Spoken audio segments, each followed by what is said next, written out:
నాగర్ కర్నూలు జిల్లాలో బహుజన సమాజ్ పార్టీ ఆధ్వర్యంలో కలెక్టరేట్ వద్ద భారీ నిరసన చేపట్టారు. ప్రజావాణిలో ఏవో ఆఫీసర్ చంద్రశేఖర్ కి వినతి పత్రం సమర్పించిన తహసీల్దార్ ఆఫీసులో సామాన్య ప్రజలను నెలల తరబడి ఆఫీసుల చుట్టూ తిప్పుకుంటున్నారని, కళ్యాణ లక్ష్మి భూమి సమస్యలపై ఎందుకు పెండింగ్లు ఉన్నాయని పృథ్వీరాజు నిలదీశారు.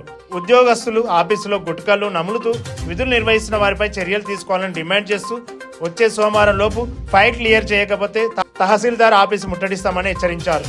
కేంద్ర మంత్రి బండి సంజయ్ కుమారుడు భగీరథన్ ఫోక్స్ కేసులో తక్షణమే అరెస్ట్ చేయాలని, సామాన్యులకు ఒక న్యాయం, వీఐపీలకు ఒక న్యాయం అని పోలీసులను ప్రశ్నించారు. పోరాడతాం పేదలకు న్యాయం జరిగేంత వరకు, పోరాడతాం పేదలకు న్యాయం జరిగేంత వరకు. అరెస్ట్ చేయాలి బండి సంజయ్ కుమార్ బండి భగీరథను వెంటనే, అరెస్ట్ చేయాలి బండి సంజయ్ కుమారుడు బండి భగీరథను వెంటనే. కొనాలి మొక్కలను వెంటనే, వీడాలి మొద్దు నిద్ర రాష్ట్ర ప్రభుత్వం, వీడాలి మొద్దు నిద్ర రాష్ట్ర ప్రభుత్వం. ప్రక్షాళన చేయాలి నాగర్ కర్నూలు ఎంఆర్ఓ ఆఫీస్, ప్రక్షాళన చేయాలి Nagar Kurnool MRO office. Nagar Kurnool MRO కార్యాలయం మీద, తర్వాత నాగర్ కర్నూలు ఎంఆర్ఓ గారి మీద కూడా కంప్లైంట్ ఇవ్వడం జరిగింది. పేద ప్రజలకు నాగర్ కర్నూలు ఎంఆర్ఓ ఆఫీసులో పనులు జరగడం లేదు.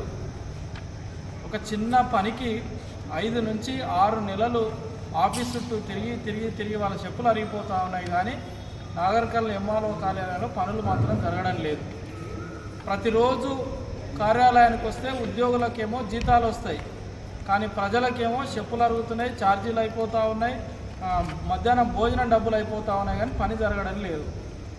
నిరంతరం ప్రజల్ని కార్యాలయం చుట్టూ ఎందుకు తిప్పుకుంటా ఉన్నారో ఎంఆర్ఓ గారు స్పష్టంగా సమాధానం తెలియజేయాలి. ప్రభుత్వ కార్యాలయాలు మొత్తము పేదల్ని తిప్పుకుంటూ ఉంటున్నాయి. ఈరోజు కళ్యాణ లక్ష్మి పథకానికి సంబంధించిన ఫైళ్ళు మొత్తం ఆన్లైన్ సిస్టమ్, ఏ రోజు ఎవరి దగ్గర ఉంది, ఏ రోజు ఎక్కడ మూమెంట్ అనేది తెలిసిపోతూ ఉంది. ఇంటికాడ కూర్చుంటే యాప్ ద్వారా తెలుస్తూ ఉన్నది. ఇందిరమ్మ ఇళ్ళది ఫైల్స్ కూడా ఎక్కడ ఏఈ దగ్గర ఉందా, డిఈ దగ్గర ఉందా, ఎండి దగ్గర ఉందా, ఎక్కడుందా అని తెలిసిపోతూ ఉంది. మొత్తం స్టేటస్ ఇట్లా తెలిసిపోతూ ఉంది. మేము ఏమంటున్నాం అంటే అన్ని ఫైళ్ళను కూడా ఈ ఫైలింగ్ చేయాలి. ఎందుకంటే మనం ఇది 2026వ సంవత్సరం ఆన్లైన్ యుగంలో ఉన్నాం కాబట్టి ఫైల్స్ అన్నీ ఈ ఫైల్స్గా చేయాలి. వచ్చే సోమవారం వరకు నాగర్ కర్నూలు ఎంఆర్ఓ ఆఫీసు పరిస్థితి కనుక మారకపోతే వచ్చే సోమవారం రోజు బహుజన్ సమాజ్ పార్టీ ఆధ్వర్యంలో నాగర్ కర్నూలు ఎంఆర్ఓ కార్యాలయం ముట్టడిస్తామని తెలియజేస్తాం. అట్లాగే ప్రభుత్వ కార్యాలయాల్లో పాన్ పరాకులు వేసుకొని డ్యూటీ చేస్తున్నాయి. ఒక దిక్కు ప్రభుత్వము పాన్ పరాకులను, గుట్కాలను, సిగరెట్లను నిషేధిస్తే పాన్ పరాకులు వేసుకొని ఆఫీసులకు డ్యూటీలకు వస్తుంది. ఏం దుర్మార్గం అండి! డ్యూటీ టైంలో 10 నుంచి 5 వరకు డ్యూటీ టైంలో పాన్ పరాకులు వేసుకొని నవ్వుతూ ఉన్నారు. అన్ని విషయాలను గౌరవ ఆర్డీఓ గారికి మేము తెలియజేయడం జరిగింది. మేము మళ్ళీ చెప్తా ఉన్నాం, పెండింగ్ ఫైల్స్ అన్ని వారం రోజులు కనుక క్లియర్ కాకపోతే వచ్చే సోమవారం రోజు బహుజన్ సమాజ్ పార్టీ ఆధ్వర్యంలో ఎంఆర్ఓ కార్యాలయాన్ని ముట్టడిస్తామని తెలియజేస్తూ ఉన్నాం. ఇక రెండో విషయానికి వస్తే, నిన్న రాత్రి మళ్ళీ వాన వచ్చింది, మొక్కలు కొనలేదు, రైతులు మళ్ళీ పరిగోస పడుతూ ఉన్నారు.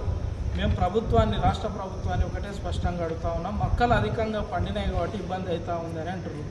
పంటలు వేసిన రోజే పంటల సమాచారం మీ ఏఈఓల ద్వారా ప్రభుత్వానికి తెలుస్తుంది.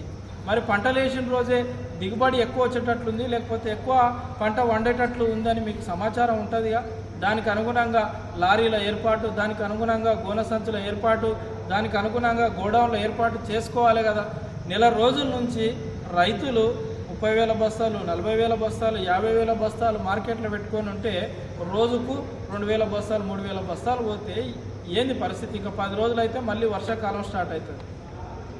ఎందుకు ఇంత నిర్లక్ష్యంగా ఉంటారు? రైతులను కాంగ్రెస్ పార్టీ విపరీతంగా ఇబ్బంది పెడతా ఉంది. యూరియా సమయంలో యూరియా ఇయ్యలేదు, పంట కొనుగోలు చేసే సమయంలో పంట కొనుగోలు చేయడం లేదు.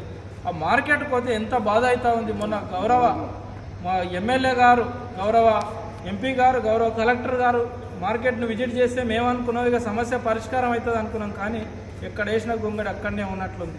కానీ దళారుల లారీలు మాత్రం పోతున్నాయి, దళారుల మొక్కలు మాత్రం దడుస్తలేవు. దళారులకు గొనె సంచులు వస్తున్నాయి, దళారులకు లారీలు వస్తున్నాయి, దళారుల అన్ని పనులు నడుస్తూ ఉన్నాయి. ఒరిజినల్గా రైతుల పని మాత్రం జరగడం లేదు. ఈ విషయంలో కూడా మరోసారి రాష్ట్ర ప్రభుత్వాన్ని హెచ్చరిక చేస్తూ తక్షణమే మక్కలు మొత్తం కొనాలని డిమాండ్ చేస్తూ ఉన్నాం. అట్లాగే ఈరోజు రాష్ట్రంలో ట్రెండింగ్ అవుతా ఉన్న విషయం ఏంటంటే బీజేపీ కేంద్ర మంత్రి బండి సంజయ్ గారి కుమారుడు బండి భగీరథ్ పోక్సో కేసులో ఉన్నాడు, కానీ ఈ రోజు వరకు అరెస్ట్ చేయడం లేదు.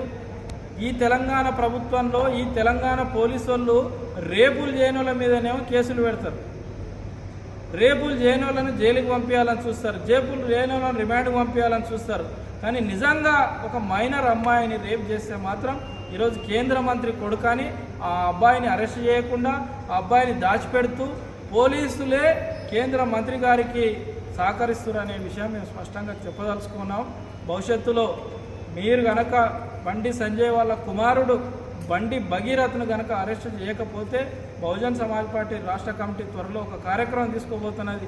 ఆ రోజు బీజేపీ ఆఫీసును ముట్టడి చేస్తామా, లేకపోతే డీజీపీ ఆఫీసును ముట్టడి చేస్తామా, ఏదైనా ఒక పెద్ద కార్యక్రమం బహుజన్ సమాజ్ పార్టీ రాష్ట్ర కమిటీ తీసుకోబోతున్నదని